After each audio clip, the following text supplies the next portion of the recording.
폐섬유증, 턱발성 폐섬유증, IPF, 간질성 폐질환.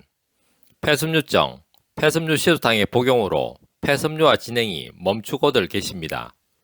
다음은 폐섬유증에 대해 분당 서울대학교 병원 홈페이지에 기재된 내용의 일부입니다.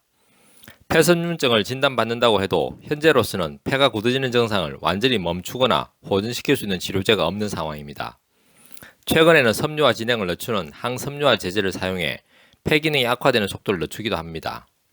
현재 우리나라에서는 사용 가능한 약제로는 피르페니돈과 닌텐다닙이 있는데, 이러한 약제는 한번 복용을 시작하면 평생 장기 복용해야 하고 소화장애, 설사와 같은 부작용이 나타날 수 있습니다.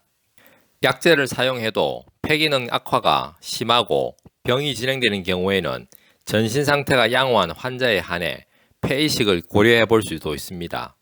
하지만 이식 대상자 등록 후 폐기증자가 나타나기까지 대기 기간이 길고 기다리는 동안 상태가 악화될 수 있다는 문제점이 있습니다.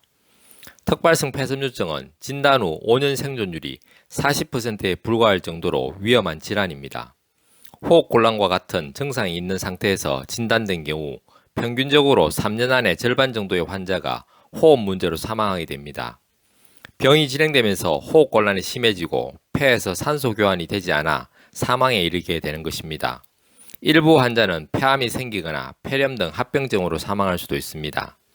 안타깝게도 현재까지 턱발성 폐섬유증으로 굳어진 폐를 다시 회복시킬 수 있는 방법은 없습니다. 정확한 발생 기전을 모르기 때문에 맞춤형 예방법은 없지만 전반적인 폐 건강을 잘 유지하는 것이 중요합니다.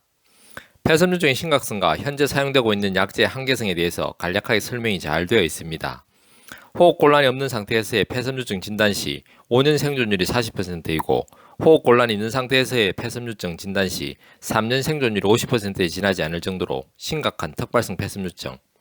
다국적제약회사의 노력으로 항섬유화제 투약 등으로 폐섬유화 진행 속도를 25에서 50% 정도 지연시킬 수 있을지언정 많은 부작용에도 불구하고 폐섬유화 진행을 멈출 수 없다고 알려진 턱발성 폐섬유증.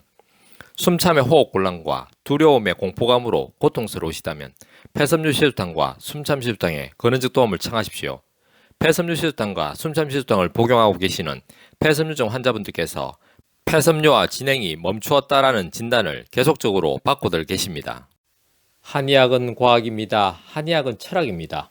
건강은 균형입니다. 동양 한의원은 균형입니다.